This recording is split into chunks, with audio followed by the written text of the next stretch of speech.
All righty, welcome everyone to ThursdAI for January 15th. My name is Alex Volkov.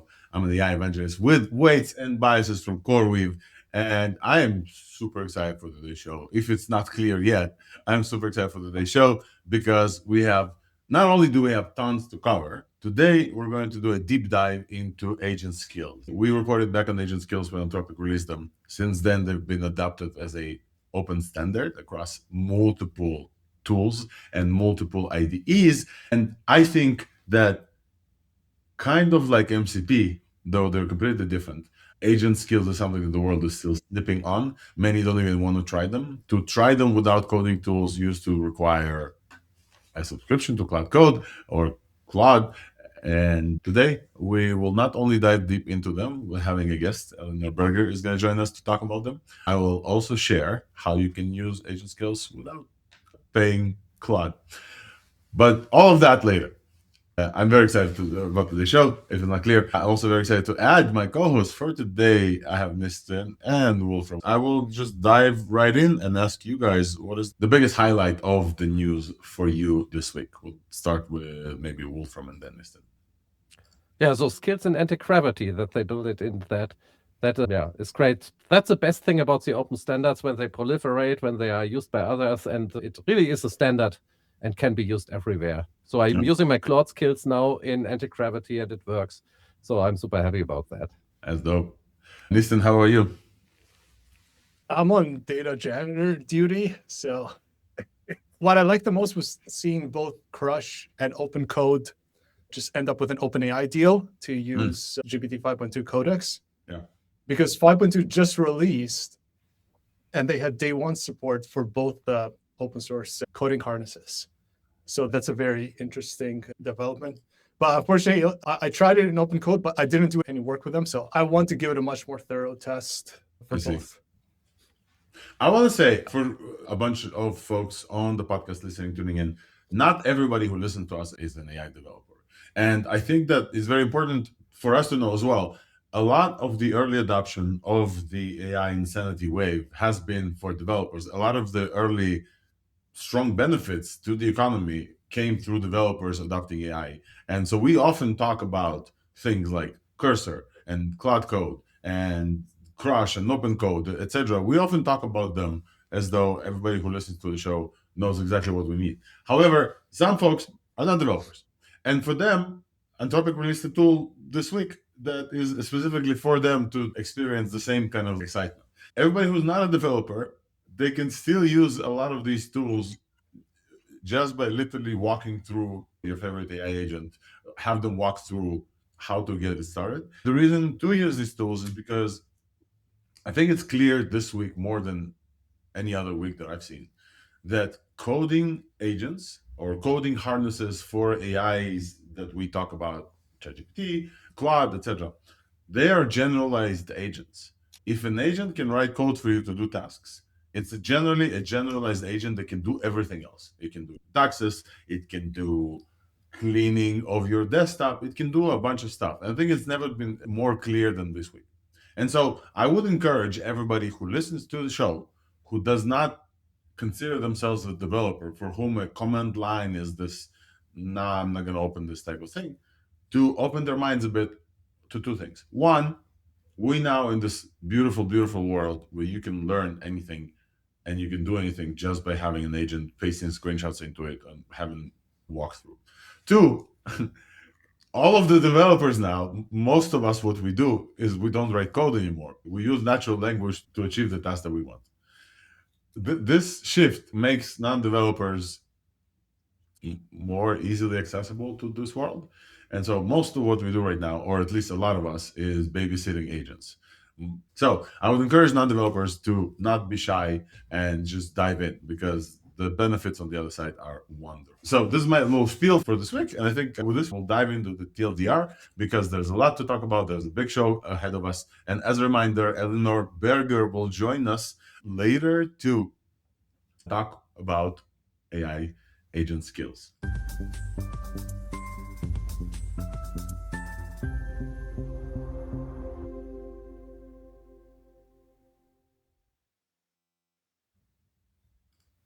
Alrighty, this is the TLDR of everything that happened this week, and this week has been a very busy one. So we'll start with ThursdAI, January 15.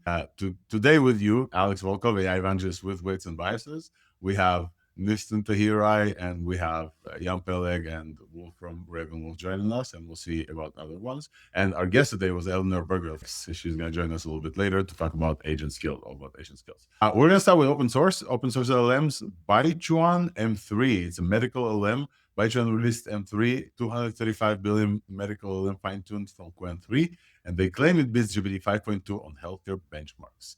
This one is Apache 2, and it tops OpenAI's Health Bench with 65.1 score.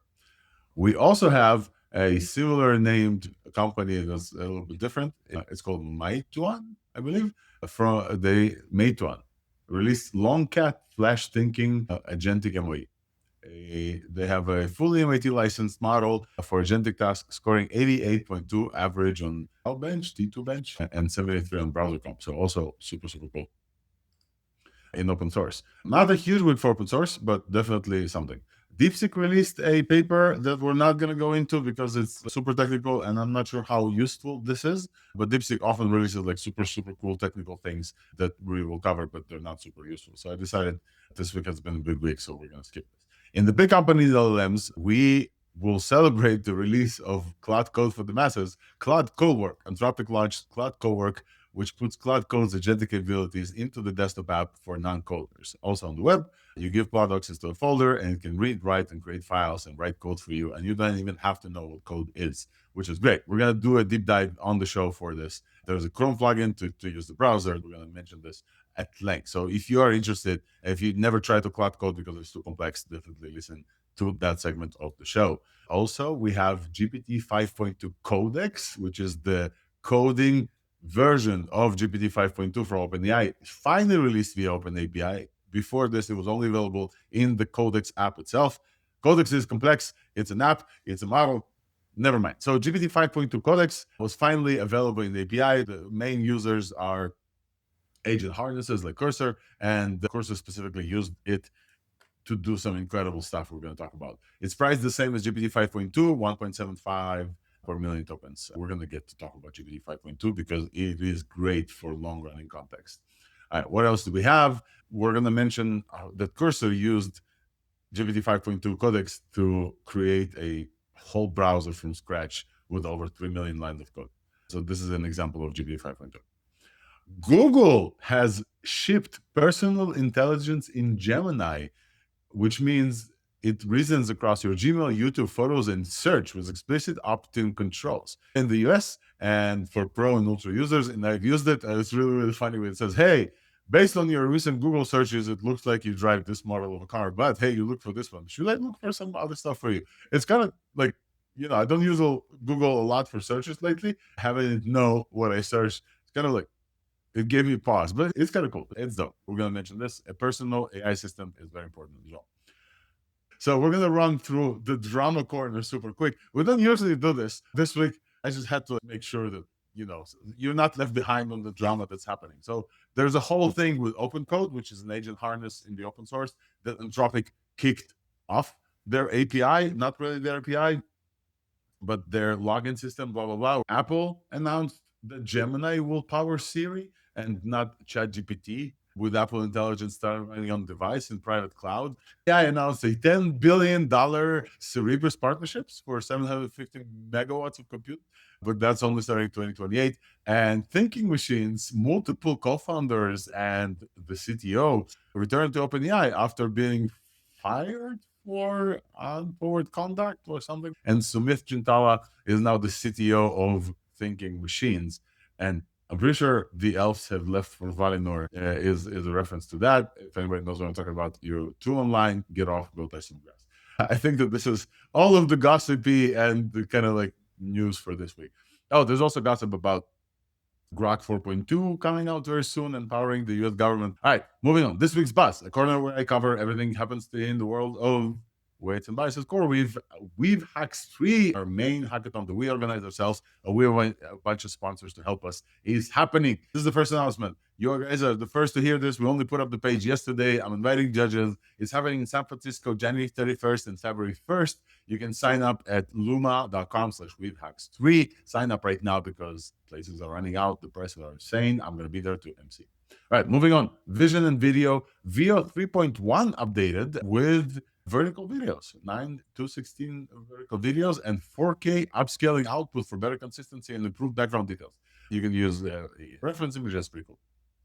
We also have a super viral video moment. Somebody posted a Kling motion transfer clip. We mentioned Kling before. It allows you to take your motion and put another face on top of it. Somebody posted a clip with all the characters from Stranger Things, and it kind of blurred the internet. So we're going to show you this video and talk to you about how to make this. Also in voice and audio, because you kind of have to marry those two together. QTI, the folks who did Moshi before, released Pocket TTS. It's a very tiny 100 million parameter open source TTS that runs on CPU, can run in your browser. It runs 6x real time on the MacBook Air. 6x real time on the MacBook Air. It's super dope. One last thing, I think, in AI art and diffusion, AI released GLM Image, a hybrid autoregressive diffusion model. It's not that great, but it's great that it's open source. And last but not least, a deep dive into agent skills. Agent skills are ways to give detailed custom knowledge to your LLMs via composable, repeatable snippets of text, maybe some code as well. We're going to deep dive with Eleanor Berger into skill packs, how to use them, why you use them. And I built something super cool using the Ralph method from last week and skills from this week. I can't wait to share with you because it's like super, super awesome. So this is our show for today. Super quick TLDR. I will bring back my co-host here and see if I missed anything big. And that's it. Let's go into open source.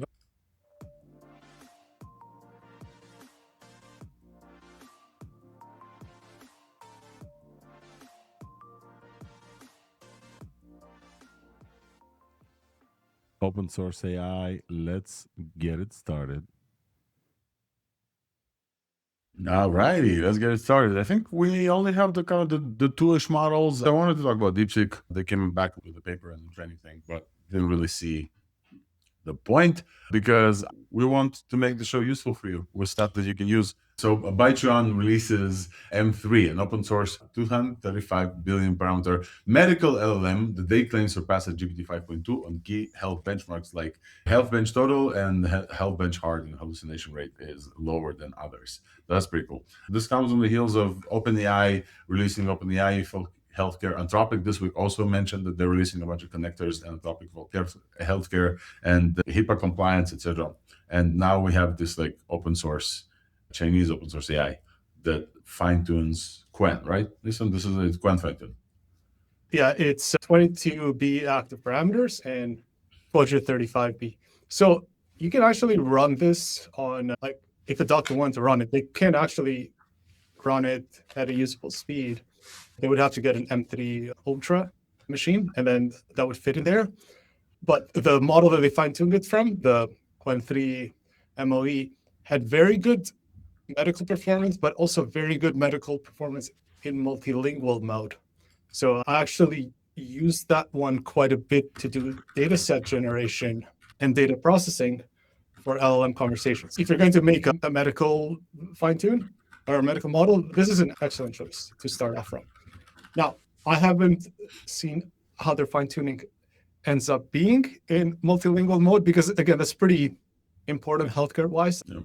I will say, just out of comments, we're also seeing, but Google released MedGemma this week as well, and some folks are asking whether or not this beats MedGemma. I don't think that they are fighting in the same category. MedGemma 1.5, Google says it's small enough to run offline, improves performance on 3D imaging and MedASR, and they have a speech-to-text model for medical dictation for human-facing vertex AI.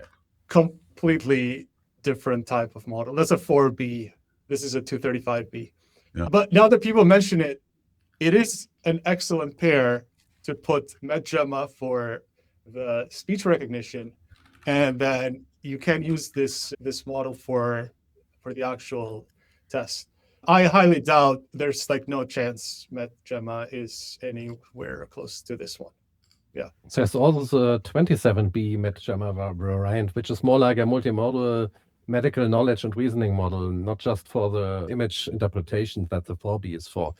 There are different leagues of 27B compared to, how big is the other one? It's U. They optimize it for stuff like, if you take like an X-ray or CT scan, it's just like a whole bunch of crisscrossing pictures of you.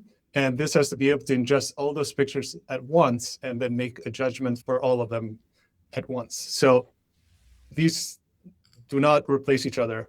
You should use these together. Yeah. This is a very good pair. Yeah. Should we speak a little bit about Anthropic healthcare efforts while we're on this topic of medicine? I think that it's fairly clear. I also saw some panel of US medical professionals that say, hey, medical AI is coming, whether you want it or not. It's coming very, very soon. But Big Labs did have a kind of an announcement. So OpenAI acquired Torch. Torch is a healthcare startup that unifies lab results, medications, and visit recordings. The Torch team is joining OpenAI to help build GPT health into what happens there. So that's one. Two, we have Anthropic Healthcare, Claude for Healthcare and Life Sciences. They added a bunch of connectors to different medical providers. A complementary set of tools and resources allow healthcare providers, payers, and consumers to use Claude for medical purposes through HIPAA-ready products. HIPAA, of course, is the standard, at least in the US, about communication with medical sensitive information. It's a very strict standard. And the new capabilities for life sciences, Claude to more scientific platforms, how they provide greater support in clinical trial management and regulatory operations. And they have examples of their own models here. So Sonnet 2.5 all the way to Opus 4.5 and Opus 4.5 on this medical benchmark performance, which is MedCalc Bench and MedAgent Bench, is very much improved, 92% on MedAgent Bench. So we know that Opus is great. We know that Claude is generally great, but now with the connectors and the HIPAA compliance, looks like Claude is stepping into healthcare also. So it looks like not only on open source, we also have the big companies kind of like stepping in a big, big way, which is great to see. There was a Dr. Ralph last week. So they're trying to make Dr. Ralph official now. Nice. I know doctors are using it. It's excellent for, you just give Claude Code a job and it's going to do a whole bunch of research for you. But obviously that was not applicable in a hospital setting. So now it is, which is great. It's absolutely great. We've been waiting for AI to take care of our health and improve it. We're still waiting, so we'll see how that develops. Let's continue in open source super quick. We have one more thing to cover, and that is Meituan, I guess. Longcat Flash Thinking 2601. Wolfram, any comments on that one? Have you been able to take a look and see? Yes, so Longcat Flash Thinking 2601 is MOE with 560 billion total parameters and 27 billion active parameters. So it's an MOE, extremely efficient, released under the MIT license. Yay! Always great to have really open source, open weights models. And it achieves 100% of the AMI 25 and 86.8% of the IMO answer benchmark. So outperforms Claude Opus 4.5 Thinking even and GPT 5.2 Thinking XI at specific tasks. So yeah, you have to try it with your own use cases to see how it really does. But it's trained for tool use, of course. I think all the models are now agentic models. That is very important. And it supports various custom adaptations, SGLang and VLM support. There's a live demo at longcat.chat where you can talk about the deep thinking. And it's great to have another contender here. I will definitely do some benchmarks with it and report more. But for now, this is what we have. Okay. I think this is it in open source. We do have a breaking news, Wolfram. Why don't you cover breaking news while we're at it? I think it's more in the AI arts area, but let's definitely cover this super quick so we can continue. Let's do breaking news.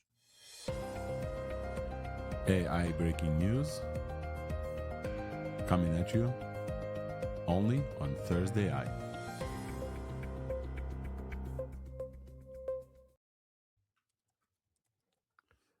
Alrighty, Wolfram. So my German colleagues from Black Forest Labs, they released a new Flux model, Flux.2 Klein, which means small in German. So it's a very small, fast, and beautiful model. The main feature is that it is very fast, so it can be used for fast editing, changing styles, developing ideas. Alex, you showed that website where you can combine concepts where you use a model. For instance, that would be a use case where it would be fitting because it's so fast, it can generate in real time almost. And we will it's see. available as a local model, so you can download it and use it. Apache 2 license, excellent, and a 9B open weights model. 4B and 9B. So 4B is Apache 2 and 9B is the open weight. So like not Apache 2, but you can still use it for stuff. Yeah, okay. Very interesting. Flax, obviously from Breakforest Labs, folks who worked on stability and helped make that thing happen, have been kind of behind after Nano Banana Pro a little bit, but it's great to see them open source because this quality is open source. We have open source editing models from, Z-Image and Qwen image as well. So it's going to be interesting to put them together. Wolfram, remind me later on the show when we talk about Anthropic Cowork to actually add Klein to that demo that I have and see if it just happens. I really want to test whether or not it just happens. So breaking news there. While we're there, we can also cover the other AI art and diffusion news segment that we have. And this one is from ZAI. Z.ai also released an image model. And this one's open source as well. ZAI released GLM image. So open source hybrid autoregressive diffusion image generator. A lot of words. Basically, it's an image model that's they claim state-of-the-art text rendering accuracy.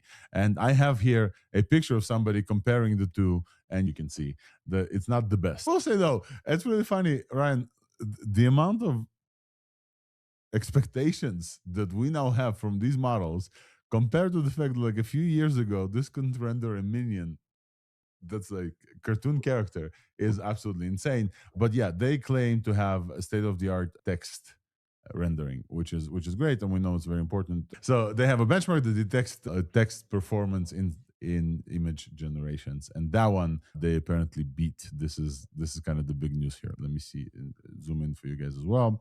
1K 2K output from 1K tokens. I think that this is it on the AI image generation stuff. So I think that the more important news is the breaking news from Flux, which is great. And yeah, the demo that I have, we will definitely try and test it out visually and see. Cool.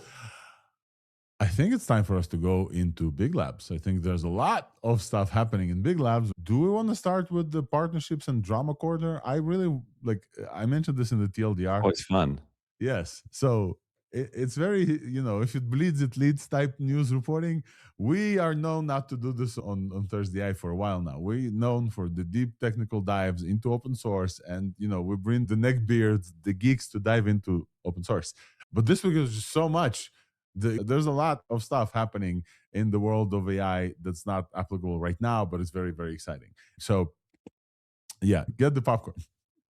All right, so we will start with, I think, the drama that's happening between Thinking Machines and OpenAI. Thinking Machines is a startup to train models and do a bunch of stuff, co-founded by Mira Murati, Jan Schulman, and a bunch of other folks, previously OpenAI, Anthropic, I think, as well. It looks like the co-founder of Thinking Machines and the CTO and two other co-founders left back to OpenAI. One of them was supposedly fired for unethical conduct. And then an hour later, after this announcement, we saw that he's back in OpenAI. So we don't know what this unethical conduct is. I want to bring back the names. Sumit Chintala, previously from PyTorch, is now the CTO of Thinking Machines. So shout out to Sumit. He's a great dude. Stepped up there in a big way. We also have some drama with Anthropic and OpenCode. If you want to chime in here, please do. I mean, this was in kind of my world, so it's kind of interesting to see. OpenCode is great, by the way. I think want to be clear that the more great agent harnesses we have, the better. But it appears that they were using the $200 a month max subscription as kind of a wrapper, and that was against the T's and C's, and obviously Anthropic didn't like it. I think it's been resolved now. And I think this is one of those reasons where we kind of charge people for tokens because we don't want to get into that world at AMP. Yeah. So interesting to see it play out. I want to just clarify to the world of non-developers what we're talking about. Anthropic offers their models via APIs, and you can use those models via just paying them for tokens, just clear one-to-one token payment via an API key. So you can use Claude Code, for example, for that. But they also offer a heavily subsidized max plan, either $100 a month or $200 a month for like 5x the tokens. If you're one of the crazy users that runs Ralph on everything and just like nights and days of token streaming, it's very much worth your time to invest in a max plan. OpenCode was using the max plan subscription somehow via connecting directly through Anthropic's kind of like premium subscription, and then Anthropic blocked that. It doesn't mean that Anthropic blocked OpenCode from using Opus. They could still use Opus via the tokens. However, for OpenCode, obviously, as a product offering, it's much, much more expensive because they pay for tokens. So they blocked that. But also, I did see, Wolfram, you mentioned this somewhere, that Anthropic also blocked OpenCode in system messages. System prompt starts with "you are open code." It was blocked. There was a report about it on X. What I tried is to go into anti-gravity, where you can also use a Claude model, changed my system prompt and said "you are open code." It still worked. So of course there is still prompts around this, probably something that Google does. So I can't confirm it myself. I've seen the news, I've shared the news, and if it is true, that is pretty sucky if they just look for the string open code in your system prompt and then block you. That would suck. But I couldn't confirm it myself. We should mention that OpenCode is a direct competitor to Claude Code, a $1 billion product line business from Anthropic, a side project that somebody built in there, and suddenly like it's a $1 billion product. So it's a direct competitor to that. And, you know, it makes sense from Anthropic to do so. What is very interesting, though, is how much other labs jumped on the opportunity to highlight themselves. So now GitHub and OpenAI are all open code compatible, and you can use the Codex subscription. So whatever Anthropic said, hey, we're not going to do, OpenAI and GitHub both stepped in. So now OpenCode can use your subscription for OpenAI Codex for GPT 5.2, which we're going to talk about in a second, and for the Copilot stuff. So that's, you know, very interesting. I'll probably be the guy to say that this is where ad-supported models are kind of interesting for tokens. There's a bunch of folks doing now, but at AMP, we shipped this idea of, hey, you get more tokens for free because we use ads. I think paying for tokens via the API is just pretty important. I'd be surprised if most labs don't continue to support vanilla token use via the API, because that's literally the product. On this topic, though, there's another piece of not really relevant but interesting news in this corner. Anthropic also blocked xAI from using their services, Claude Code, this week. Anthropic, I will say this very slowly because Yam is raising his eyebrows. Anthropic, the maker of Claude Opus and Claude Sonnet, has blocked xAI, their direct competitor owned by Elon Musk, building their own model series in Grok, from using Claude Code to internally. Now, they not only block Claude Code, they reached out to Cursor, an intermediary that sells access to Anthropic's APIs, and told them that they also cannot serve Opus to xAI, which I found very interesting. That keeps happening. We had seen stuff like that with Windsurf, wasn't it? Windsurf, one of the IDEs was not allowed to use one of the newer models. So these things keep happening, and I don't like them at all. Again, for our listeners, it means nothing. It's just really, really interesting to see the moves that are being played there as Anthropic realizes that Claude Code and maybe Cowork that we're going to talk about next is a big line of products. Nissan, go ahead. There's going to be a lot of spouses and family members of xAI engineers now with the Claude Max subscriptions, I would believe. But I want to say that, look, I understand from their point of view that they are subsidizing Claude Code and they don't want it to be that easy to be used. That still doesn't stop you from using it. You can still use any harness to control something, to control another machine. And you can use any harness to all of them to just run a Claude-P command, and then you have your Claude Max subscription. The only thing was that it's not integrated fully in, but if you just tell your sub agent, hey, just run Claude-P or just open a TMUX session and use Claude Max, you can still use it. Yep. So it's a bit of a dance here. I understand them just blocking API access from their competitors. I mean, it's pretty gangster move, but that I understand. But the other one, that's just That's just annoying because it doesn't. You can very easily use. You can very easily still use it. Just don't put open code in the prompt. I want to highlight this section, clip this for sure. There's going to be a lot of spouses of XAI employees with Cloud Max subscriptions listed. That's on point. All right. We're moving on. We're still in this kind of corner of hot weeks, hot takes, and this dramas, whatever. Apple has announced that Gemini is going to power, in a joint announcement with Google, that Gemini is going to power Siri. Right? After careful evaluation, I'm reading the quote here. Apple determined that Google AI technology provides the most capable foundation for Apple foundational models and is excited about the innovative new experiences it will unlock for Apple users. Apple Intelligence will continue to run on Apple devices and private cloud compute while maintaining Apple's industry-leading privacy standards. That's not from the quote. That's me adding my thoughts on this because Siri is still dumb. It's 2026. We've seen the ads that they say, hey Siri, do the thing, spin out. You know why I'm so pissed off? I got so excited about this when we told you about Apple Intelligence because I'm in their ecosystem, and I gave them one hell of a benefit of the doubt that they can achieve this. And I still use Apple Intelligence, but it's kind of forced on me right now. I'm not like enjoying using this. Siri is still so stupid.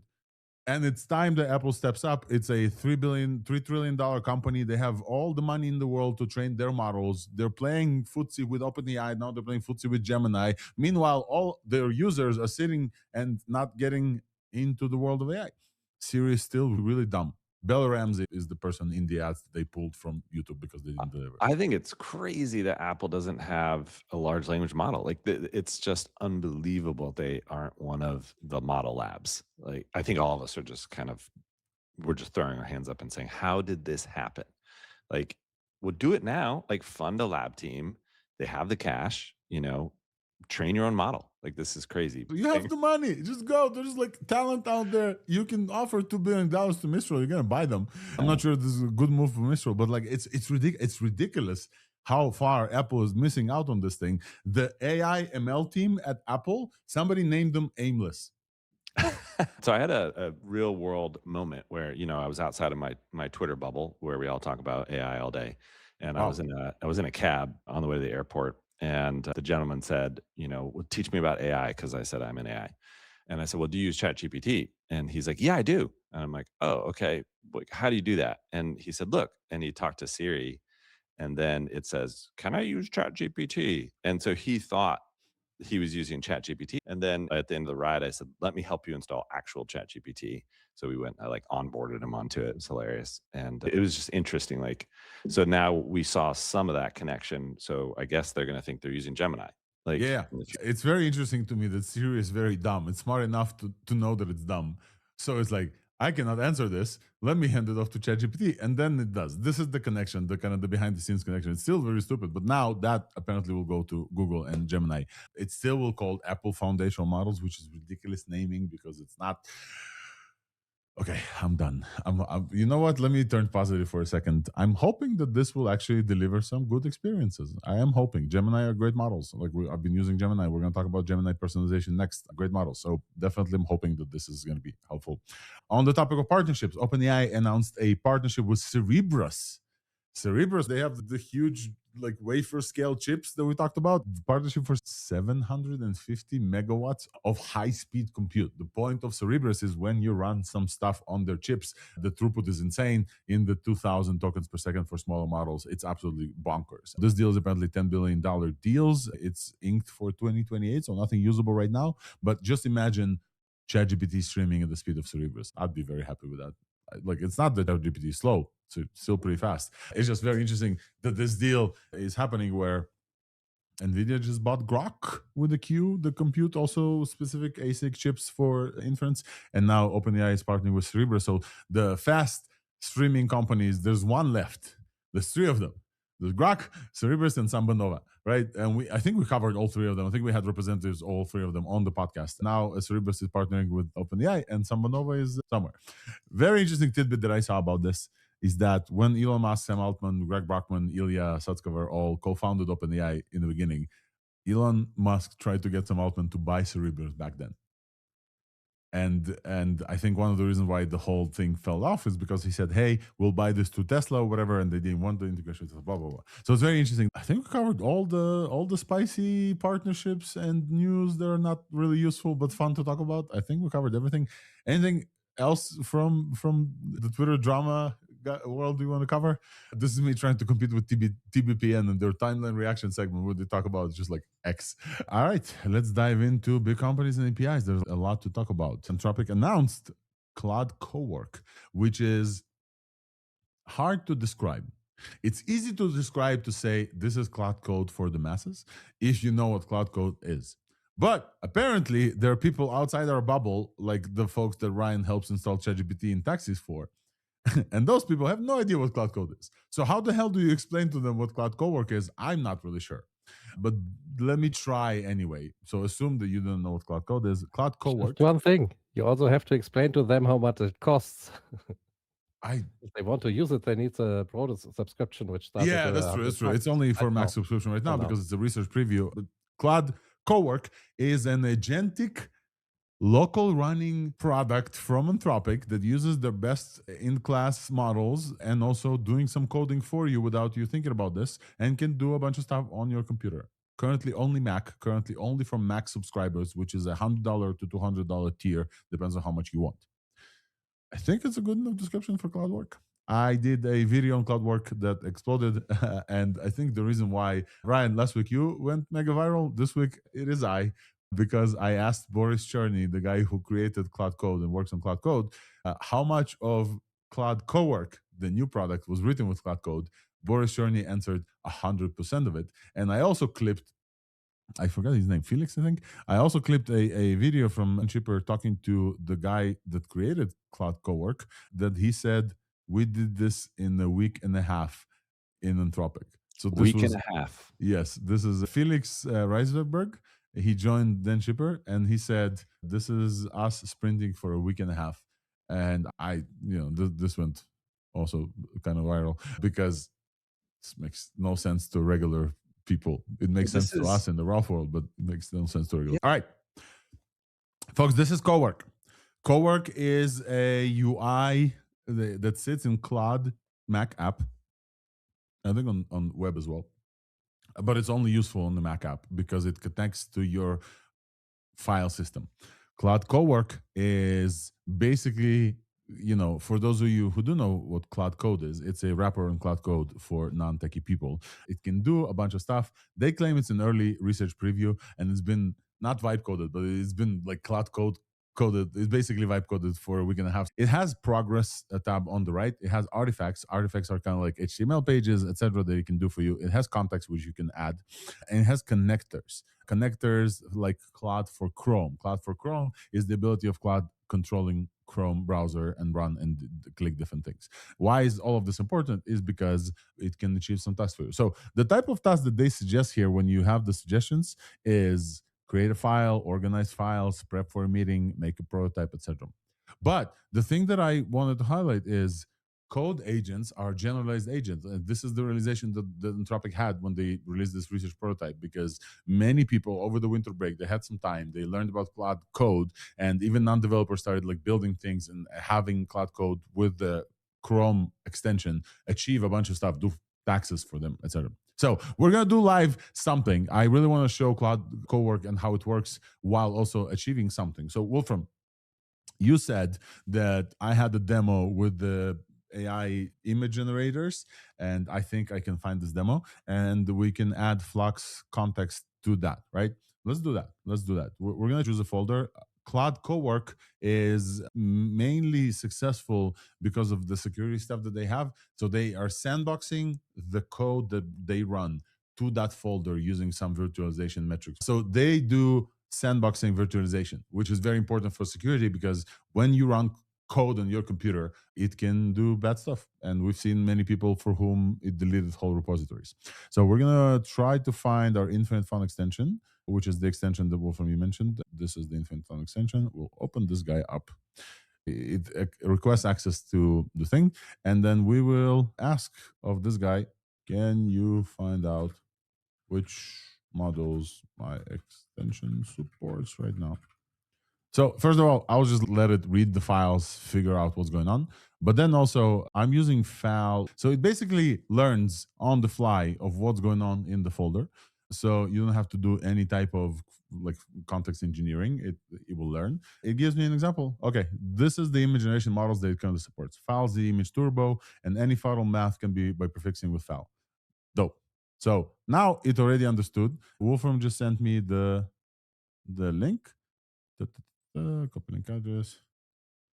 Okay, now please add this model from FAL so I can test it. Dunk. That's it. You're basically talking to this guy, and they were supposedly will do the work for you and do the things. The cool thing is you could see a little error here that says unable to verify is safe to fetch, blah, blah, blah, network restrictions. And it understood which model it needs to run and done. Folks, I haven't seen one line of code. I think this is the highlight here. Claude Code still shows you diffs and it's kind of like developer focus, right? I have asked this guy to iterate on some coding thing that I have, but unless I really wanted to, unless I click this guy, I haven't seen one line of code. Nor do I care, nor do most people lately who use like different Claude codes, people just like hit like next, whatever. All you need to do is that you have a task to achieve and how to achieve this. This is, I think, the paradigm shift. This is the big thing in Cowork.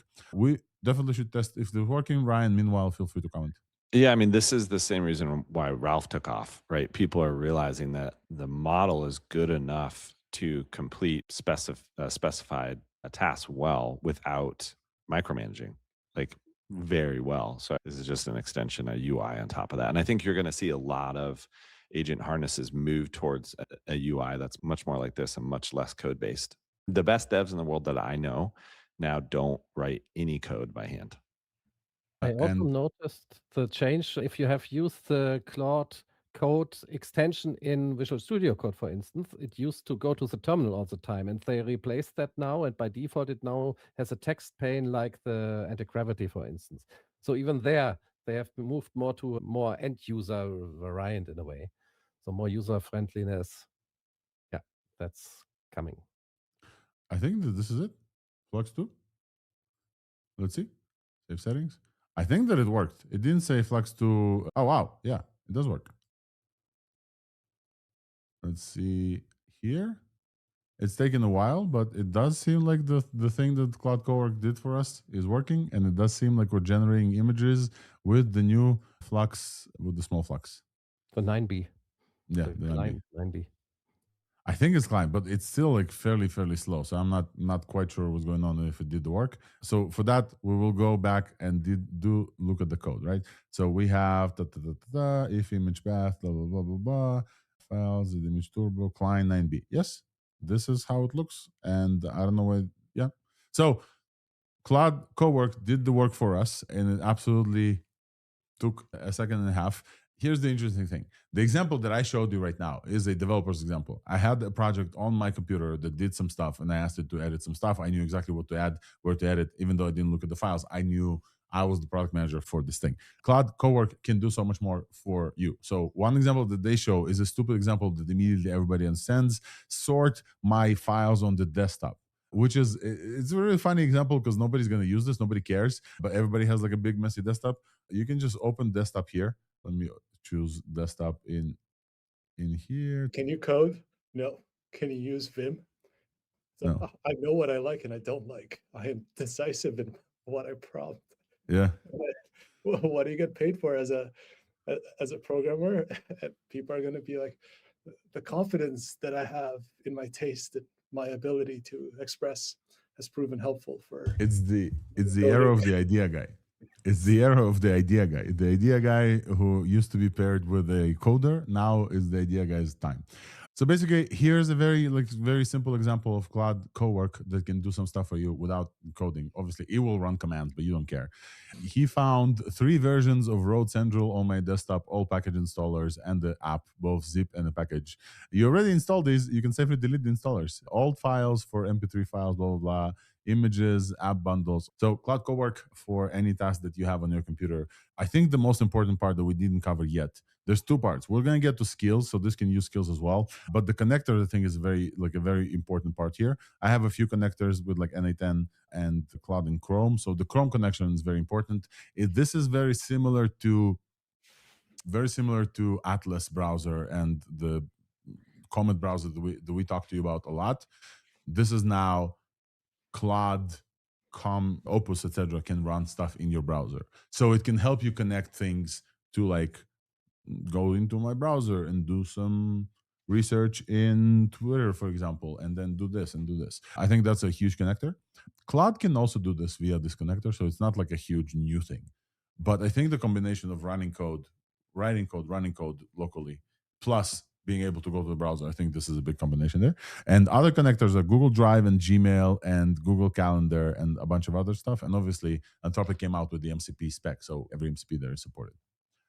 Anything else on the... Like to add one thing, the target audience is people who are less technical than us, not coders, not people familiar with these things.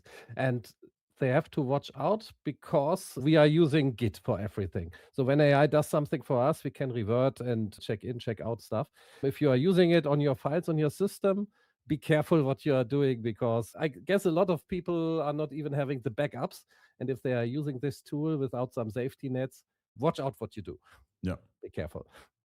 100%. Running code on your system, even in Sandbox, is not for everyone just to open up. So you need to know what you're doing.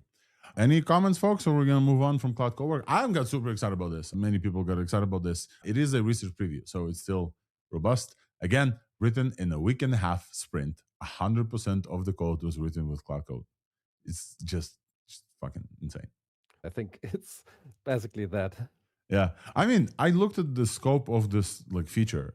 It's quite a lot of extensive stuff that you need to do. You need to like, it creates a plan, for example, and no Claude Code also creates a plan, but you have to like take that plan, put it in the UI, update it, like cross-check. There's a lot of like visual interfacey stuff that needs to happen. Those are small. Ryan, if we're in a startup a decade ago, 6 months ago, even now for startups that are not AI native, this is like 3 to 6 months project that they shipped in the week and a half.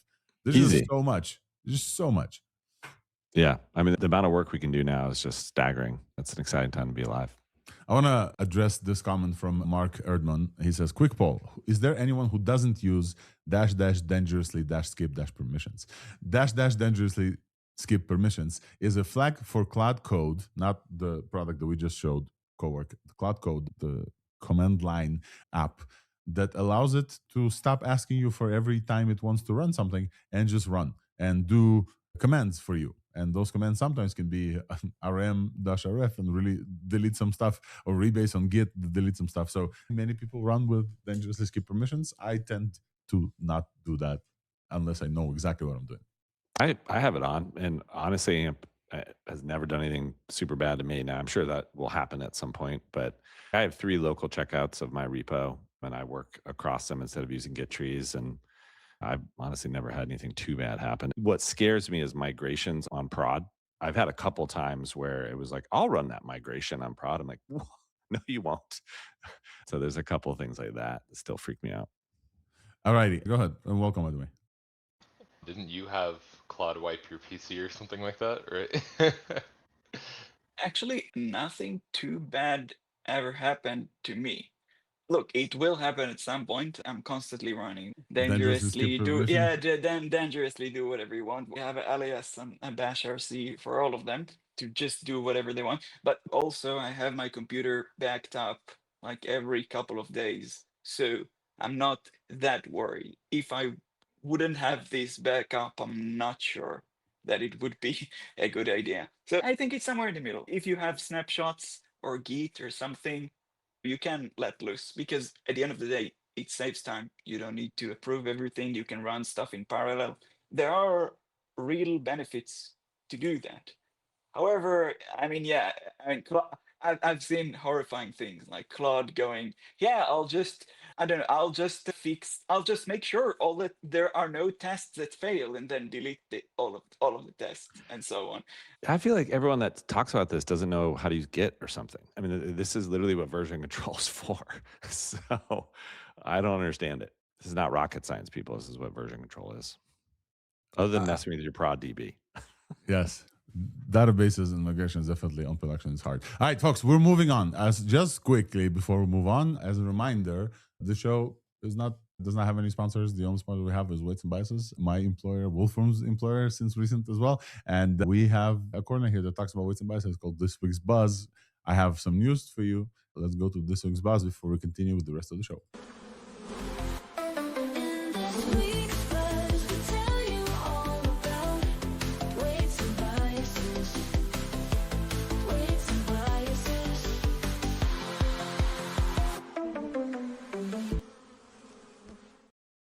Hey, welcome to this week's Buzz. This is Alex Volkov from Weights and Biases. And the only news that I have for you today is that our hackathon called We've Hacked that we run in the Weights and Biases office in San Francisco is back. It's going to be January 31st, February 1st. So if you want to sign up for that, you need to go to luma.com/we'vehacks3. And then if you're signing up, mention that you heard about the hackathon at ThursdAI, and we'll definitely get you in. I'm going to be there. I'm going to be emceeing the hackathon. We have a bunch of sponsors to announce.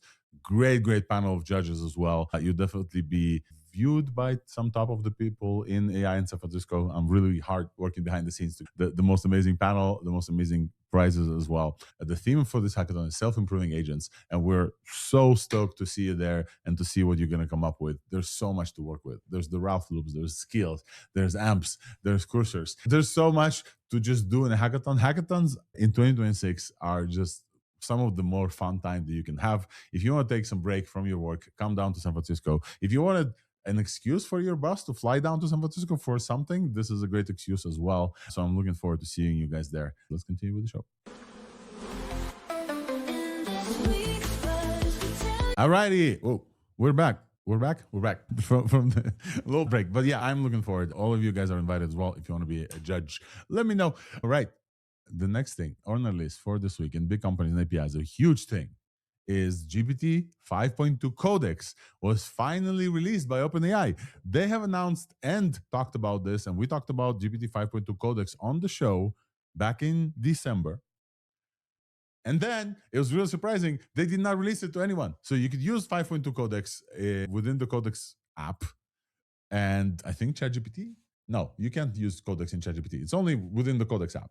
But when they announced it, it's like, hey, this is the long-running thing. I remember talking about this because I interviewed a person from OpenAI who shall remain nameless because he is not supposed to tell me what he told me.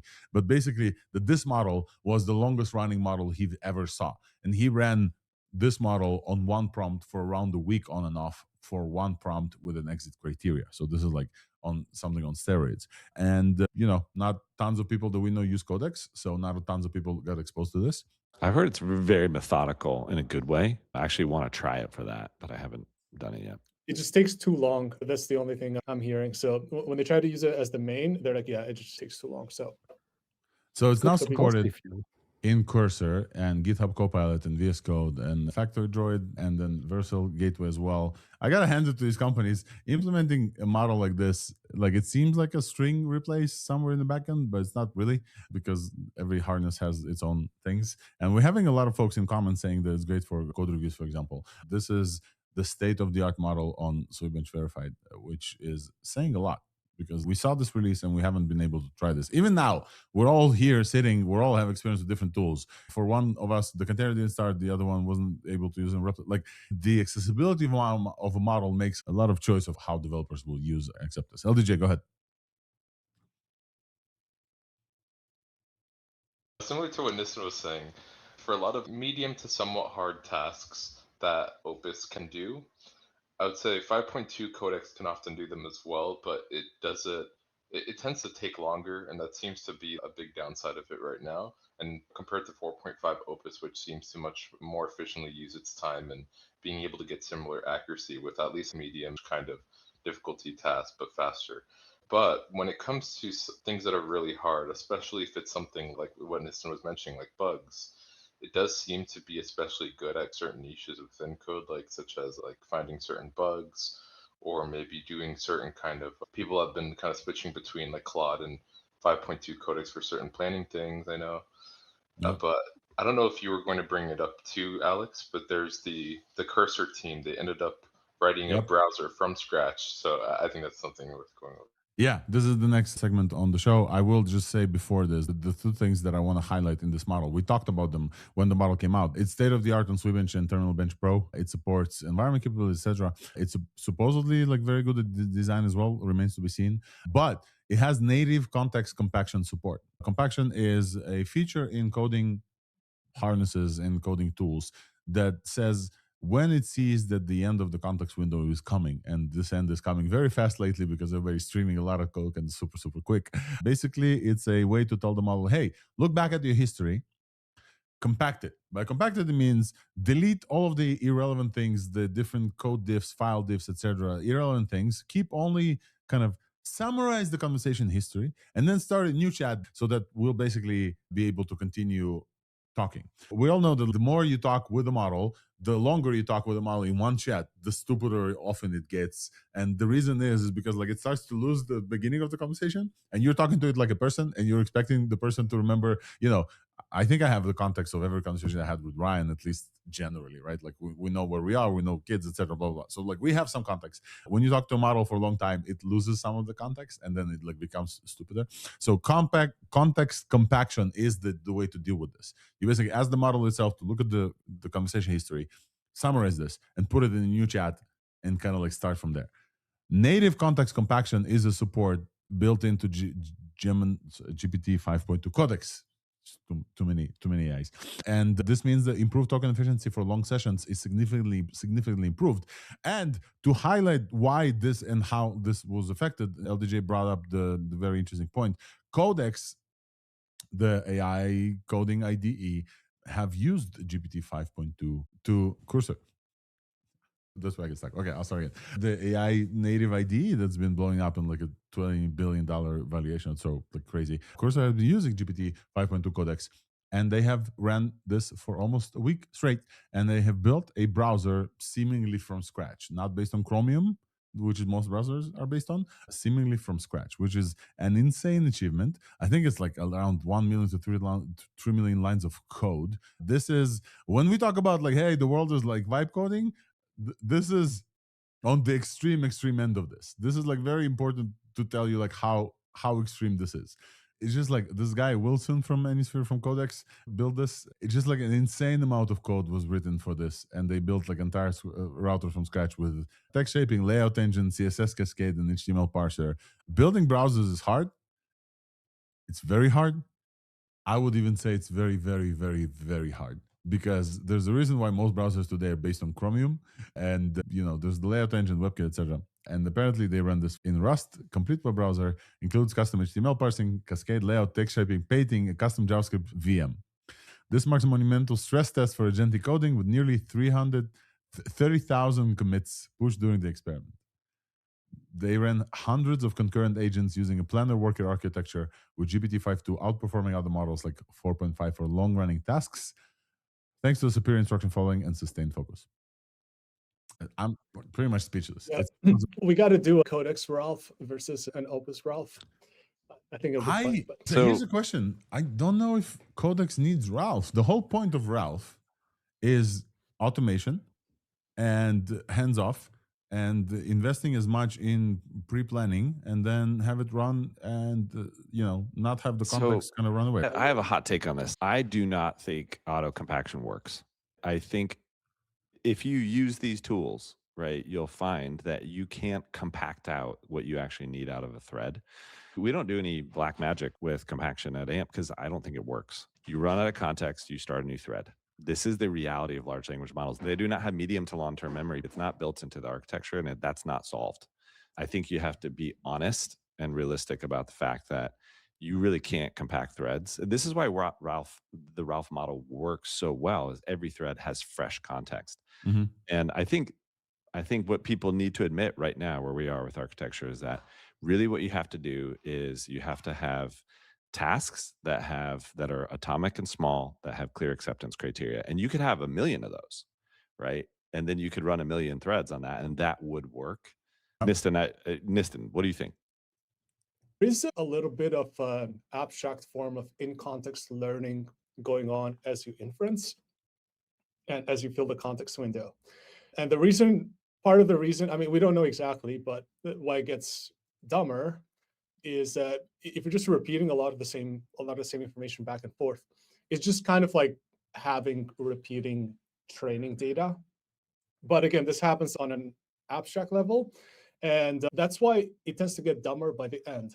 But you do notice that if you are very careful with how you build up your context, like if you build it up as a sort of curriculum learning where you teach it, hey, this is my system, and this is how we run it, and this is how we build this, and this is how we build that. And then in the end, I want you to put this together. That can work very well if you put it together like that. But there's the entire like rotary embeddings, and like just how it uses different tokens to call on different other tokens, and all the tricks that are used to extend context, because the native context is a lot smaller. But yeah, so all of these factors just play into the model being way smarter in the first 30, 60,000 tokens, And because a lot of the training data. I mean, but this in-context learning, like what we're finding is hilariously dumb, which is that you could use a file called progress.txt to basically give in-context learning between threads. And I remember Swick's post about this. He's like, haha, it turns out memory is just the file system. That's kind of where we're at right now until we get a better architecture with actual in-context learning. So, compacting aside, it's clear that we have at least a attempt at a competitor for Opus, which we all obviously love.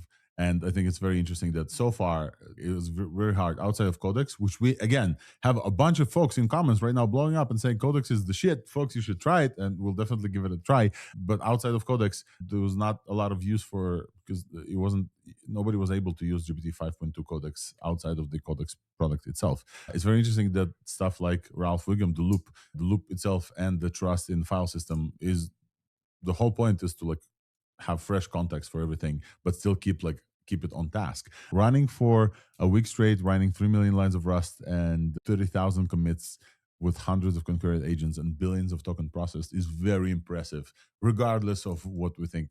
It's just mind-blowingly impressive that it's possible, and we live in a world where this shit can like fucking write a browser. It's still mind-blowing to me. All right.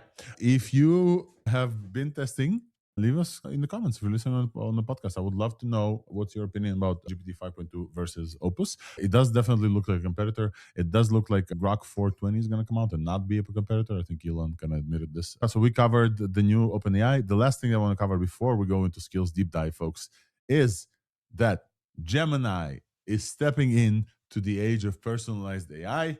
Welcome. Thank you. Not a lot of companies, maybe outside of Meta, have as much information about you as Google if you're in the Google ecosystem. Email and text messages, and search history is another place where an AI can know a heck of a lot about you, because you tend to search for everything and everything under the sun. This information is very valuable for obviously other companies. But now it looks like Gemini will have access to all of this if you allow it to be able to give you a significantly more personalized experience. I think that's incredible. You can enable AI to reason across Gmail and YouTube. You can enable AI to reason across Gmail and YouTube and Photos and search. If you're using Google Photos, that's another huge unlock, because the one example that head of AI in Google, Josh Woodward, showed that he's like, hey, I need tires. Which tires should I get? Gemini personalized was connected to his Google Photos and found out that he has a Honda Odyssey. So anyway, Gemini found out that he has a car based on the emails that he has for registration and the pictures, and basically said, you have an Odyssey, so you have these tires. ChatGPT cannot do this. They can with the connector, but they're not like as effective at it. And obviously Google moat is the access. So I think that this is like crazy. This is a huge data moat that Google has on top of competitors like OpenAI and Anthropic. For me, the test that I had with Gemini personal intelligence, I had access for a while. Just for clarity, I sometimes get early access to Gemini stuff. I've asked it, what kind of car do I drive? And to make a little bit of a joke on Josh Woodward, I went and searched for Honda Odyssey and took a picture and reposted his tweet. And so my personalized agent in Gemini went into my emails, and I don't have photos, so he went into my emails and is like, I'm pretty sure you drive a Tesla Model Y, but you recently searched for Honda Odyssey, so maybe you're thinking about switching. I was like, it was really fun. It's uncanny, folks, to see an AI agent says, hey, you recently searched for this thing. Maybe you're interested in more. So I think we're in a weird spot where a lot of us have different Gmail addresses, work addresses. Like I have probably 6, Google Workspace addresses. So I so wish that somehow I could connect in all of them. Where do you all think this is going to go? Because I'm definitely in the Google ecosystem way more than any sort of ChatGPT ecosystem, right? That's also the reach Google has, because Anthropic's offering now the Cowork. It is great, but you have to get the plan, you have to know about it and so on. And Google, they just make it available. You probably get a pop-up if you want to enable it the next time you go into one of the apps, and people use it, and immediately you have millions of users. And that is a mode Google has, the reach. They have the data and they have all the users. So that is pretty unique. Even OpenAI can't compete, although they have the first mover advantage. So they have a lot of people. But Claude, we know it, but most people I talk to in real life, they don't even know about it. They always look at me, huh? What? I think that given the 17 years or so I'm in Gmail, I'm so entrenched in that ecosystem. I'm also in the Apple one, but nothing's coming out of Apple. None of the supposed, hey, let me read your text messages and then go to your photos on your iPhone securely. None of that is coming so far. As long as none of that is coming, Gmail is kind of the secondary ecosystem I'm in. I'm running searches on Google as far as I'm still searching Google. And the moat is huge. The moat is absolutely huge. And I will tell you, the feeling that I got from that point where it said, hey, I saw you search for Honda Odyssey recently. Are you thinking about switching? Google used to sell those signals of what you search to all of the ad companies. And this is why Google Ads is still the biggest business in the world. And so I think it's very, very important that now AIs will have access to those signals as well. You sometimes search without even thinking about this. I don't think that most of us register that we search for stuff that we care about without even thinking about this. And if it's stored somewhere, it's a signal. And that signal is good for ads, personalized stuff, and personalized experiences and targeting. So it's probably great for AI models as well to be able to be fully helpful for you. Ryan, LDJ, go ahead. Yeah, on the question of where it's all going, I think you will have essentially MCPs for everything. I don't know, long term it won't exactly be called MCPs and it'll kind of morph into us adopting this other thing that's maybe better in certain ways. But overall, I think it'll look similar. And then just for your use case, for example, Ryan, where you have multiple different workspaces, I imagine Google might make available MCP or similar, where the other AIs can then connect into that, have access to that information, and then you can have these generative interfaces maybe, or custom interfaces within ChatGPT, where it's basically like a bespoke interface for you to seamlessly interact with all those different Google workspaces. I think that's what it'll look like. I would love that. No. Definitely interconnected. I'm not sure if it's MCP or some other proprietary stuff. Anyway, we have some real world use cases that were pulled from Twitter, or folks who have personalized intelligence. Trip planning from email confirmations. So you can say, hey, look at my email confirmation. Dog food recommendations from your photos. Retrieve Wi-Fi password from saved images. That one is a very interesting one. And get the core ideas based on your photo library style. I think that, what I think the next step is, if you want to ask me, I think that still 2026 is going to be the year of proactive agents. And proactive is agents that are doing things for you without you asking, working on your behalf behind the scenes while you sleep, etc. That's what we want with Ralph loops. That's what we want with different things. When my agent knows about me as much as Google does, that becomes even better. If something scans my inboxes, my photos, my flights, whatever prepares me, that's the whole promise of ChatGPT Pulse, for example. That I think that this is where we're going. And when the agent has all the context it needs, I think it's just can do its job that much better. All right, folks, I think it's time for us to actually dive into a very interesting topic called agent skills. I will say before this super quick, because we're probably going to end the show afterwards. We haven't covered, but there's very interesting developments in the voice and audio, and video doesn't have a lot. There's only VO 3.1 update. Pocket TTS from Qt is a 100 million parameter open source text-to-speech model with voice cloning that runs in the browser. I think that's super cool. And I just wanted to mention Qt is doing incredible things. 100 million parameter, just nothing. It's like a very tiny model. You can probably run this on the Richie Mini. That Richie didn't even say hi to us today. We will connect and say hi to Richie in a second. I think we are now moving to the deep dive section of the show. I want to introduce Eleanor Berger to join us. Hey, Eleanor, welcome to the show. Hey, everyone. Hey, thanks for joining. It's great to see you here. I've invited you because when I researched skills, we talked about skills when they released, we talked about skills when they became an open source standard. I saw you kind of like dive into this super quick. You have a course that you're teaching folks to get up on skills. So I figured I'd invite you to have a conversation about what agent skills are. And definitely going to be very, very interesting. Please feel free to introduce yourself, by the way, to introduce yourself to other folks, because this is your first time on the podcast, and then we'll dive in. Sure. So I'm Eleanor Berger. I'm the founder of Agentic Ventures, where I try to sort of get everyone onto the agentic platform, which a big part of it is skills.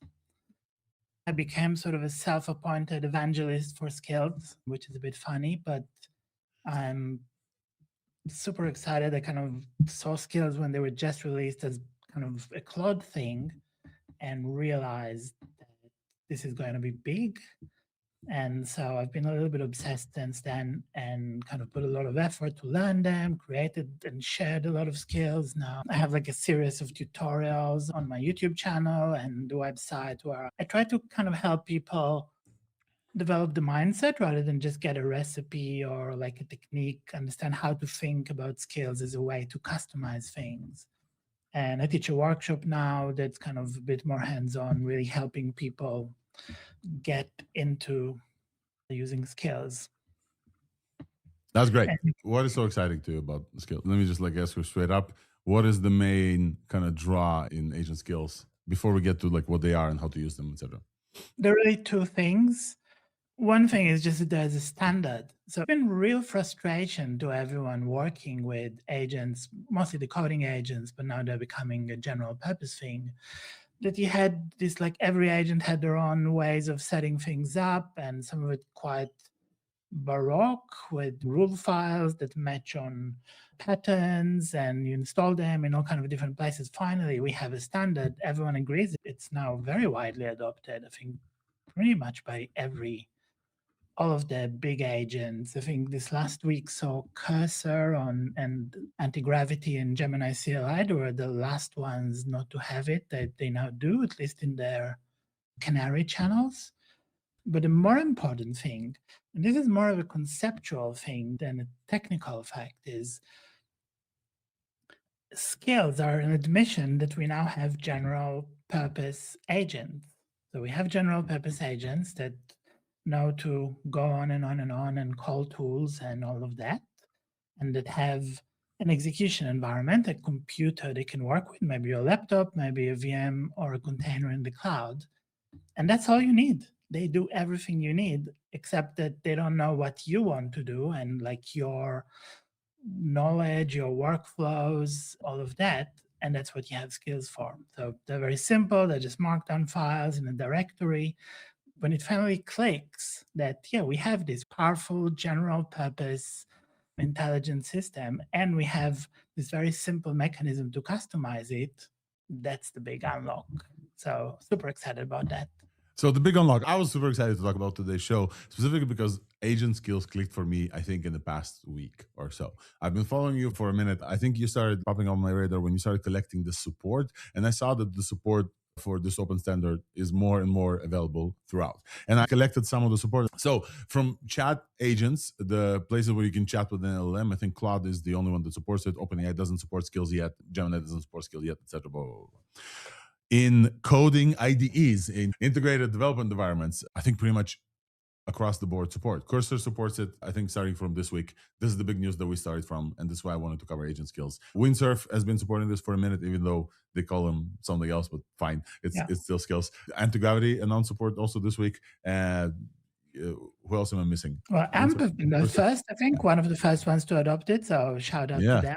We'll add Ryan here super quick. And so for coding agents in CLI, that's a broad support. Claude Code, obviously one of the major ones, but also AMP, OpenCode, pretty much everybody, Codex, everyone supports agent skills. And I think when it clicked for me, and the reason why it clicked for me, why it's useful is that, like you said, these LLMs, and now we're getting to crazy important levels like Opus 4.5, GPT 5.2 Codex, they are really, really good generally.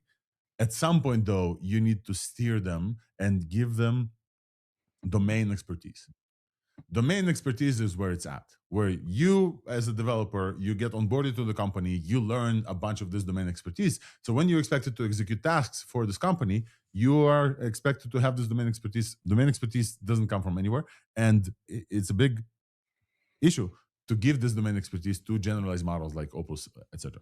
And skills is a very easy way to do this in a reproducible way, in a composable way. So let's start with the reproducible and composable, and then we'll get to some examples. Eleanor, can you walk us through like what a skill is and how it looks like? A very simple, basic like example. How it looks like, it's kind of trivial, right? It's a directory and it has a scale.md, which is a markdown file. And it has a little bit of front matter, a little bit of YAML at the top, where you just say, this is the scale and this is when you should use it. That's enough for it to recognize when the time comes, oh, I should go grab that scale and see what it does. That's wonderful because it means that you're not stuffing your context with like tons and tons of rules. You're just saying, look, you have this library of things here that you may want to do at some point, and you could have hundreds of them because they take very little. It's maybe like 50 to 100 tokens per scale, just the metadata. And so you can have a huge library of them, some of them general, some of them specific to the project or whatever. And the agent, especially when you look at the last generation of models like Claude 4.5, GPT 5, Gemini 3, they'll figure it out. They'll know when the time comes to grab that scale and start looking inside it, read the markdown file. Then look, maybe there are additional files, some reference files that it should read selectively, progressively, not everything at once, but go and pick the stuff it needs. Maybe there's a script that it should run. It will run the script, and so on and so forth. So I'm going to show the skills that I currently have. You're welcome to talk about the skills you have. So I have a few skills, and I've copied the Anthropic one here, the skill creator skill, which I think is wonderfully self-reflecting. If you go to Claude and you ask it, hey, help me build a skill, it has a skill creator skill that actually knows how to do this. Here's the skill MD file. It's a markdown file that has Eleanor, you mentioned this as a front matter. It's a little top thing at the top of the markdown file that says the name of the skill and the description. The description mentions the skill should be used when blah, blah, blah, blah, blah, blah. This is like a very standard thing at the top of a skill to mention when it should be used. And I think this is like a very important piece of that, is because all of the context of all of your skills is basically two lines, the name of the skill and when it should be used, and its description. Basically, this is it. This is important because when you have tens, hundreds of skills, if you were to provide all of this with the full code as previously, your context window would have run out. This is a very genius way to tell the model, hey, you have this capability. If you want to tap into this in what's called a dynamic disclosure or progressive disclosure, depending on where you read, basically the model knows that it can tap into this intelligence, into this domain expertise about this specific way of using things. The way that I define this is kind of like Neo in the Matrix, when they plug them in and he's like, I know Kung Fu. This is skills in a nutshell. This is skills in a nutshell. The model decides to load what information went, because then at some point it's like, okay, I will load this info and that info. Why is this important? It's important because the agents are generalized, but with skills, they can be more targeted in a very specific task when they need to. And I think that this is like the big unlock. In addition, like Eleanor, you mentioned there's 3 additional directories that they have. One of them is scripts, and one of them is references, right? And another one is, I think, assets, but I haven't seen assets in a while. So can you talk us through like the additional stuff that the skill can have in addition to just the skill MD? Yeah, I mean, so this is a convention. It's just like directories with files, but at least we have an agreement that they are there and where to find them. Scripts would be scripts. Maybe you'll have a Python script or a TypeScript is a most common, but it could be anything that can run on a computer, which is great because maybe you want to have something that is formalized as code and not just as a bunch of text in a markdown file. Or maybe you want to, I don't know, do some calculation that makes more sense to do in code or to call an API or whatever. So that's very convenient. References would be more markdown files. So again, this is the idea of progressive loading. Instead of having everything in one big markdown file and slurping it into the context, you can say, okay, there are different aspects here, maybe, I don't know, different pages of the documentation of the library or something like this, and load them if and when you need them. I'll describe them in the skill.md. And if you think that you need one of them, go and load it. And assets would be just files. So for example, maybe you're templating something and you want the template to be available, or you have like an image that you always need to paste into something. You'll just put it in assets. So it's just a convention for packaging all of this together, and we all agree on it. All the agents know how to use it. And so that makes it portable. On that note, I wanted to point out what we're seeing is experts in the field like Vercel, who obviously know probably the most in the world about React and Next.js. They're starting to release sets of skills now. And this is what we all want as devs, right? Like, you know, I write mostly Next.js, TypeScript, and I would prefer to use off-the-shelf skills from Vercel. So boom, you just point your agent at this, which you're seeing on screen, and it will install the skills for you. And then it's like you've leveled up your agent instantly on the primary topic that you care about, right? So this is exciting. I think that's great. And maybe one more thing, Alex, because you've shown the skill creator skill. Yeah. And I think that's really cool, because the thing people might imagine when they think of these skills and we're describing, there's a directory structure and these files, they think, oh, now I have to like create a directory and go and like edit all these files. Agents are really good at creating agent skills. You bring the knowledge. You just say, here's what I know about this workflow or this library or what I'm trying to do here. And the agent will very handily create the skill for you. And so you can teach the agent stuff and it learns. And in fact, you know, there's been a lot of talk recently about this continual learning. How will we solve continual learning? It's solved. The problem is solved. I think that the highlight for me when it's connected is there's not a lot of knowledge to be assumed on behalf of the user. I, as a user, don't really need to know how to build skills. And this only clicked for me when I convinced my manager, shout out Adrian, to allow me to use Claude Max for a second, because Claude, the basic Claude web and Mac interface supports skills.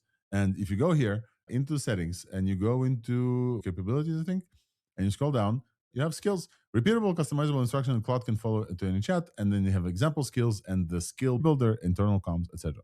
But the cool thing is, because Anthropic has this skill enabled, it's kind of the composability thing that we're talking about. All you have to do in order as a user to create one is say, hey, create a skill for me that blah, blah, blah. It doesn't matter. At this point, you working in a company, for example, with salespeople, and you want to create a skill based on your sales metrics. You can dump 17 PDF files and say, hey, create a skill for me that writes a sales script or listens to a call. Whatever. You can do whatever. This is a very easy way. This is like where I want like the click that happened to me to happen to somebody who's listening to this. Like, I'm still not sure why do I need this. Generalized agents are generalized. They perform significantly better when domain expertise is loaded into them. LLMs are incredible at in-context learning. However, for generalized agents, you cannot shove everything together at once. The context runs out. This is a way for you to progressively load those skills in so that the agents will be that much better for you. So if you have any area that your LLM has not been good at, like maybe it knows React because it was trained on it, but it's not the best on the latest React or whatever, or maybe it doesn't know best practices. Maybe it learned all of React from all of the internet.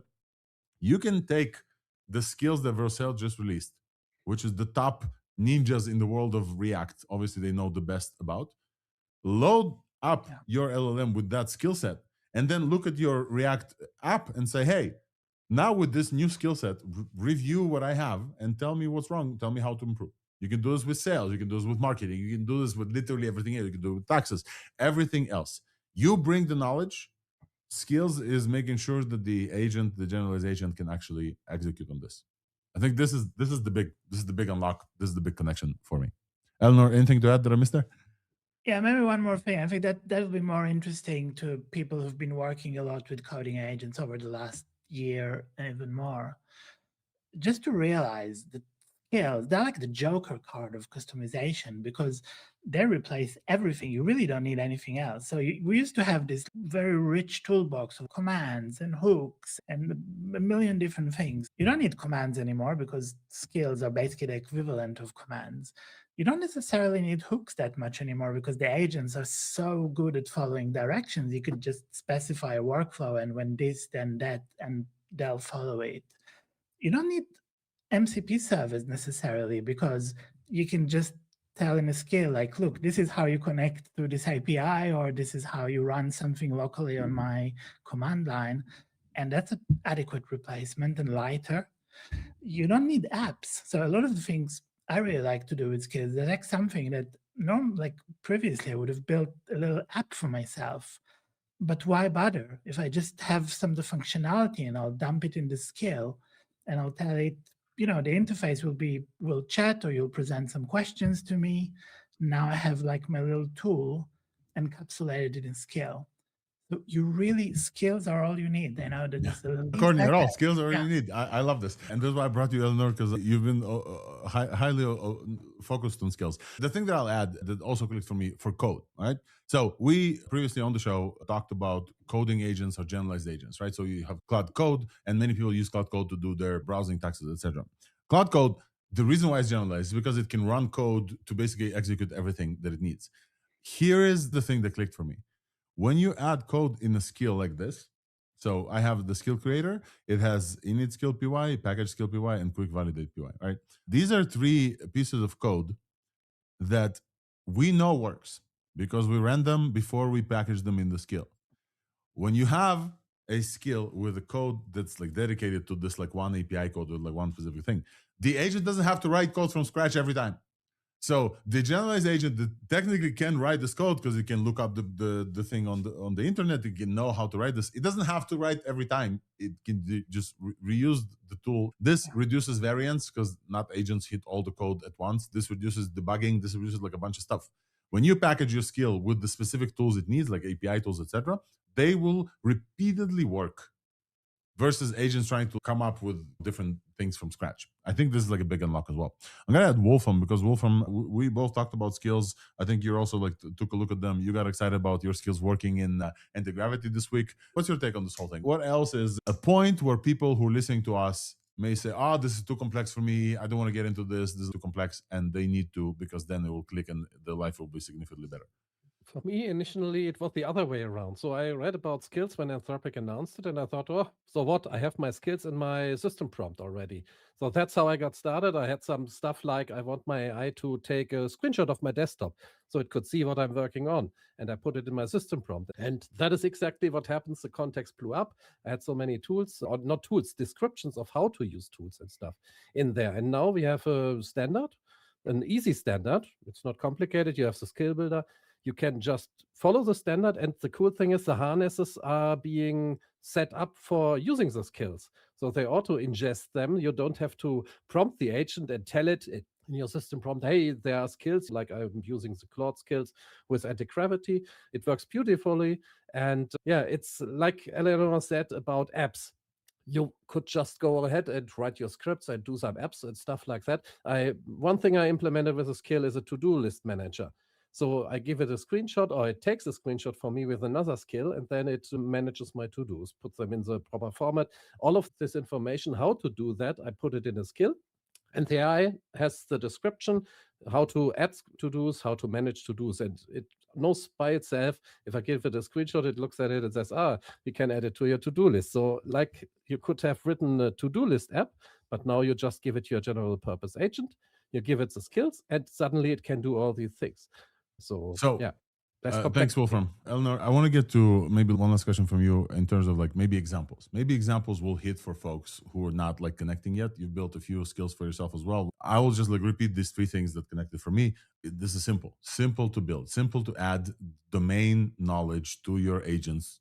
It's dynamically discoverable. So the agent itself can upload I know Kung Fu type stuff when it needs to, so you don't pollute the context. They're composable, like Wolfram said. You can have multiple skills doing very small things, and then you're going to build a whole workflow saying, hey, this skill, then this skill, then this skill. And basically, just because of the description, the LLMs will be able to just like pick them up and then use them composedly. And then you can build like very serious, very domain expertise type stuff where like you need to know this and that and this and that. They are open source and loadable. You can like, because it's only directories and files, you can go to Vercels, download theirs, and now your agent is the best React agent in the world because they expose their expertise. There's ones for UI, etc. Just go look for them. There's a bunch of directories. The code is always working. Like the code that is included within the skill is not the code that LLM just written just now, so you have to debug it on the fly. It's a code that like somebody already tested and it works. So it's always repeatable and working. All right, let's finish on a few strong Maybe notes. I'll add one more benefit, which again is kind of trivial and yet super exciting. Skills are portable between different agents and different models. Yes. Assuming that these are agentic models, the ones that really can execute these things, they are forwards compatible. No model in the future will be worse than the models we have now at interpreting and understanding the instructions. We don't have to think of like what exact API version did they change it to responses. No, because it's just text files. And that's actually really powerful. That's very powerful. And Eleanor, so you said the magic word for me to queue up kind of what I wanted to show. But meanwhile, I wanted to give you like 2 minutes to highlight the skills that you built for folks to maybe go and check them out, but also to show us why they were important for you to build. And then I'll show something exciting that I built this week as well using Ralph. Yeah, cool. So yeah, first of all, go to agenticventures.com. I share a lot. Also on X, I usually share like gists of new skills like a few times a day, just when I have a cool idea. Some cool things I've done. So the thing that really convinced me, like a few months ago when Anthropic did it, I had like this app that I actually coded. It was before agentic coding for doing flashcards with AI, because I'm a bit of a flashcard nut. And I was like, just to amuse myself, I was like, what would happen if I give it the app and tell it to make it a skill? So I just like took all the files, all the code from the app and dumped it into Claude, the chatbot, and told it, hey, can you make a skill out of it? And this is it. I replaced the app. I never use the app anymore because I have a skill. It took like 10 minutes to create. This convinced me. This is when I got skill pilled. Since then, I've done some tools, like I have a skill for Nano Banana and GPT 1.5 so that I can generate images. I have skills that are kind of replacement for MCP. So I used to use Mark It Down a lot. And I realized I don't need an MCP. I can just run the tool with a scale. I have one that connects to AppStash, and I use it as a key value store for many different tools, like little tools and processes that I built. So things like this, I drive all the models. I have GitHub Copilot CLI, and I can run Codex and Gemini, and I can drive it from Claude. So it's kind of nice when I need a code review. Also skills specific to a project. Like recently for my recent course, I figured out a nice way to generate slides with a combination of slide V and Nano. There's a skill in the repo for that I use. The other thing, check out a little bit these little video tutorials I have. I think the important thing there is not to have a specific skill you can download, but to get the concept that you can teach by doing. So one way to create a skill that I really like doing is, instead of telling it, build me a skill that does this, just doing the thing. Like I do like, hey, let's look at the CSV file and help me create a report, and let's change a little bit. I actually want a pie chart instead of a bar chart. And after all of that, I'm telling it, okay, now build a skill that does what we just done here, because I want to do it with additional files. And that works great.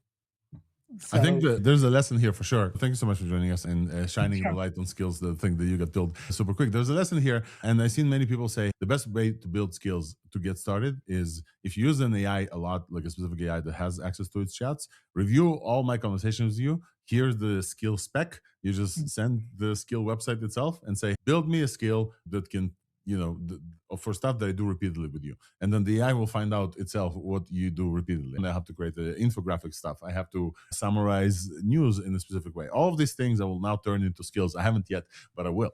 Eleanor, thank you so much. I want to bring everybody else here to kind of to talk about Ralph and skills and everything. So in preparation for Thursday, I started to write like what are skills, just for me, just to make sure that I'm not missing any part of it. I read Eleanor stuff, I read like a bunch of other people's stuff. Like, okay, I need to like ramp up on skills. I wish I had the ability to use skills. I'll just upload everything, but no, humans don't work this way. So I actually need to read stuff. So I started writing stuff. The best way for me to learn is writing stuff.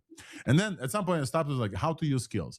My main resistant point to using skills was, first of all, I didn't understand what they were.